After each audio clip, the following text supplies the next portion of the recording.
Satu pasang. Alhamdulillah mau panen telur. 2 poin telur.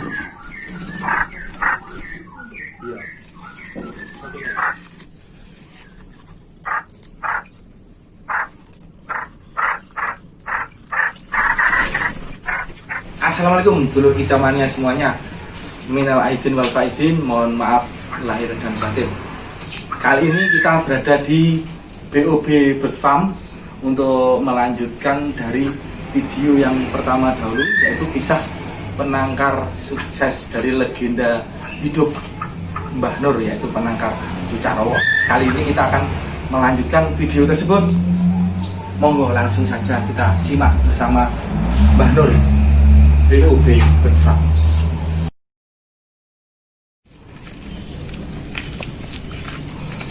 Assalamualaikum Mbah Nur. Waalaikumsalam Mas Hafid. Mohon maaf lahir batin sama-sama Mas. Lagi ngapain ini Mbah? Ambil telur. Telur Cucak Rowo. Iya. Kok diambil telurnya itu kenapa Mbah? Yang pertama di musim-musim ini rawan gangguan Mas. Yang pertama yaitu banyaknya petasan yang masih berseliweran dador. Terus kan telur Cucak Rowo ini dibuang. Di bulan puasa kemarin itu ya. Iya. Terus akhirnya telur diambil. Yang pertama itu, yang kedua faktor induknya juga nakal Mas. Oh, begitu Biasanya ya? diingkrami 2-3 hari dipecah. Karena ini telur-telur yang sudah fertil sangat sayang kalau tidak kita selamatkan. Iya. Nah ini gini dulur kicamania semua, kita ini kayaknya perlu mengambil ilmunya dari Mbah Nur. Tidak apa-apa Mbah ya? Oh iya, kita siap, bagi-bagi siap. ilmunya. Siap, suksesnya penangkaran. Alhamdulillah, mari kita gerbek Mbah Nur kali ini. Datang lagi ke penangkaran Cucak Rowo BOB Bird Farm bersama Mbah Nur. Nah, poin 2. Poin 2. Nanti kita pandu langsung masuk ke mesin petetasnya. Iya. Biar perkembangannya. Monggo, Ayo silakan. kita ikuti Mbah Nur. Terus ini media untuk menetaskan ini apa Mbah? Kok dibawa? Kita langsung bawa ke mesin penetas, tapi yang khusus untuk burung Mas. Oh gitu. Iya. Bisa diperlihatkan Mbah? Oh bisa, monggo. Silakan masuk ke sini. Nah, kita akan menetaskan.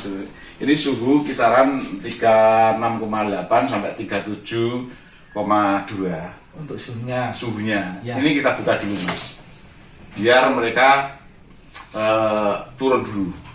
Anggaplah ini telur burung belum dierami. Oh, gitu. Kita taruh di tempat yang belum bergerak dulu Mas. Berarti ini di dalamnya itu ada tempat yang bergerak, Ada yang tidak bergerak. fungsinya yang bergerak untuk Setelah dilakukan candling, penyinaran, jelas isi kita lakukan pergerakan. Karena di induknya pun juga diputar.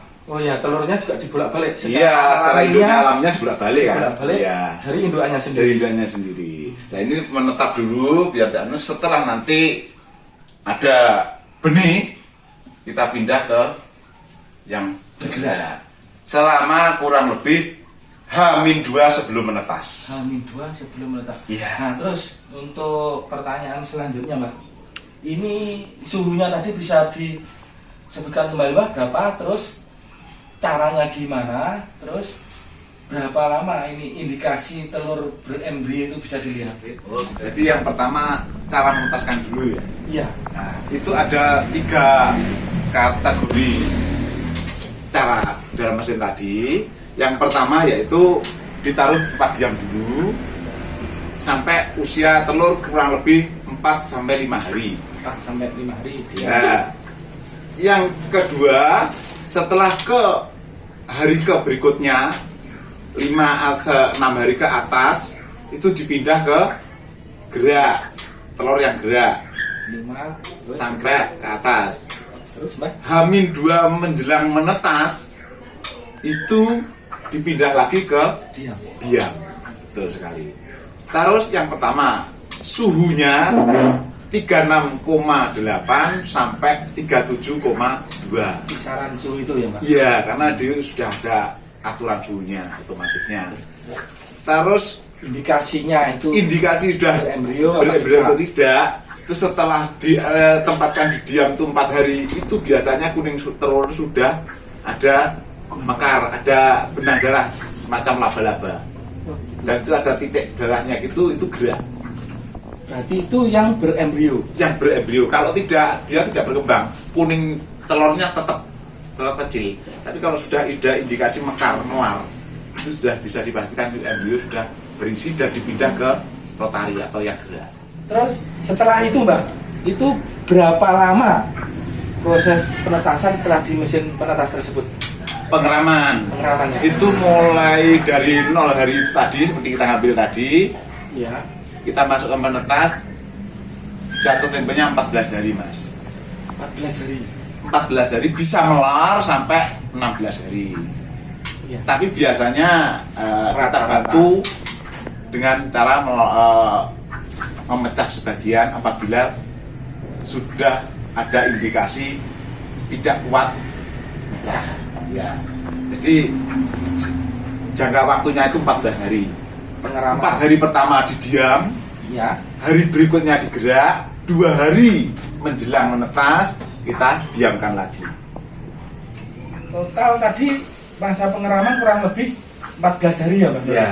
Nah, terus itu setelah menetas itu Mbak, penanganan selanjutnya itu bagaimana Mbak? Dari telur yang sudah menetas di mesinnya tadi.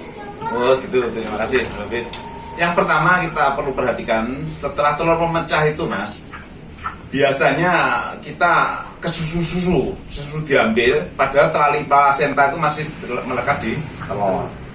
Yang itu yang menyebabkan banyaknya kegagalan dalam mesin penetas. Jadi kita biarkan sampai plasenta itu mengering atau lepas dari cangkang sendiri, baru kita pindahkan ke besek yang sudah dikasih sarang. Biarkan di dalam mesin penetas selama kurang lebih setengah sampai 3 sampai 4 jam. Jangan dilolong karena dia masih mengandung makanan dari Plasentanya. iya, dari cadangan telur induk yang di perutnya ditandakan warna kuning. Setelah itu, setelah 3 sampai 4 jam menetas, baru kita coba kita beri makanan yang halus. Misalkan proto yang sudah dihaluskan, jangkrik yang perutnya saja itu kita kasih asupan pertama itu aja.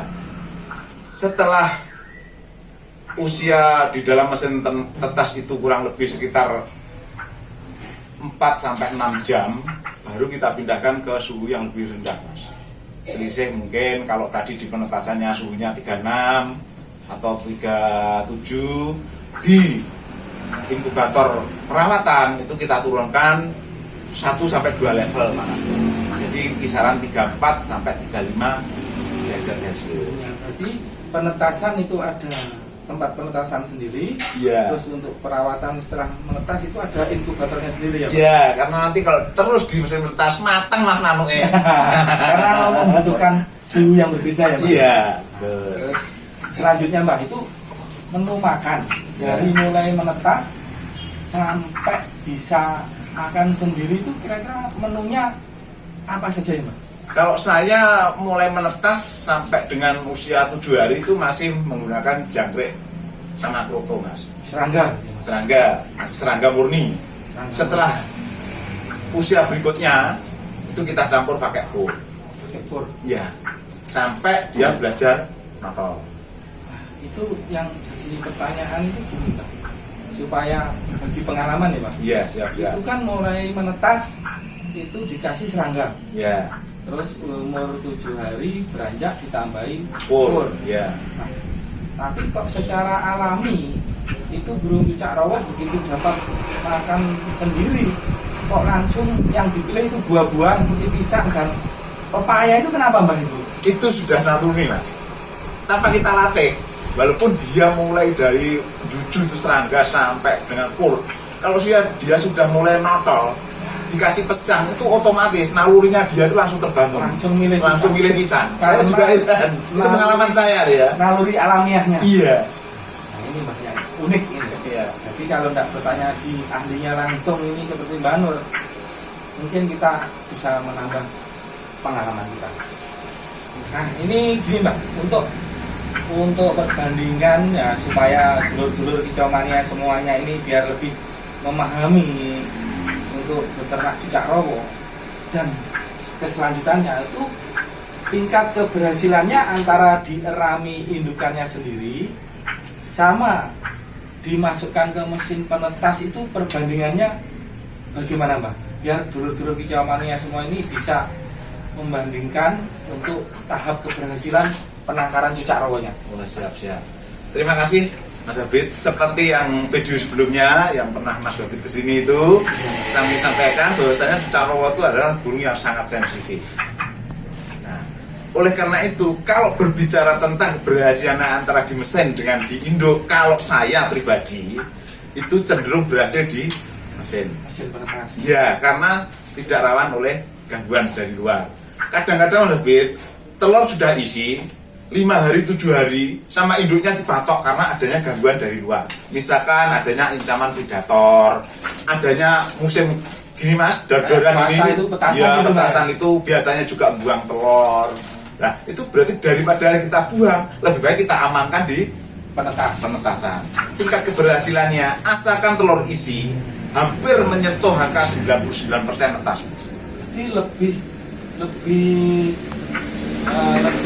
akurat di mesin penetas karena signifikasinya untuk Gangguan dari luar itu lebih minim. Ya. Itu kalau pendapat saya. Iya Mbak, itu pendapat dari legenda hidup ini Mbak yang sudah lama menangkar ini. Seperti biasa, dulur kicau mania semuanya, kita selalu di akhir video kita meminta untuk tip dan triksnya dalam setiap video. Kali ini tip dan trik ke Mbah Nur untuk merawat cucak rowonya itu bagaimana, penetasannya bagaimana, dan hasilnya itu bagaimana. Langsung kita tanya kepada beliaunya yang bersangkutan. Mbah, ini untuk yang terakhir kalinya, tip dan trik panjenengan dalam menangkar cucak rowo hingga sukses seperti ini bagaimana Mbah? Yang pertama adalah ketelatenan Mas. Telaten dalam memilih serta memonitor karakter burung. Masing-masing burung itu tidak sama. Jadi satu pasang A, satu pasang B itu berbagai karakter. Telaten dalam memilih karakternya. Yaitu yang kedua adalah teliti dalam pengamatannya.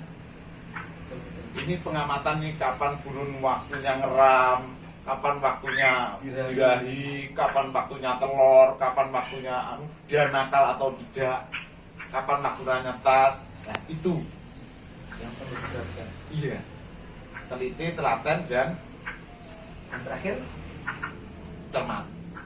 cermat dalam hal pripun ini Pak? Nah, cermat dalam seperti tadi kita cermat ini ada isinya pada Mencermati setiap kegiatan penelitian termasuk proses peloloannya itu sendiri. Mantap. Nah, ini terima kasih banyak ini Mbak untuk kesekian kalinya kami berkunjung ke penangkaran dari BOP Farm di rumah Mbah Nur kali ini. Sekaligus terima kasih telah diberikan izin dan saran-saran serta berbagi ilmunya serta tip dan triknya. Nah, saya mohon pamit dulu ya Mbah ya. Terima kasih. Maaf mengganggu Mbah Nur. Terima kasih. Nur. Assalamualaikum ya Mbah. Waalaikumsalam warahmatullahi wabarakatuh. Demikian tadi dulur kicau mania semuanya, solusi dari mendongkrak produksi cucak rowo ala Mbah Nur di BOB Farm. Nah, ini saya sekalian beli anakan ini ya. Semoga tetap semangat, tetap menginspirasi, dan saya Habib Buto Tero. Hai dulur kicau mania, jangan lupa like, subscribe, share, and comment channel ini dan tetap semangat, dan semoga tayangan ini bisa menginspirasi banyak orang, dan salam lestari. Dadah. Mwah.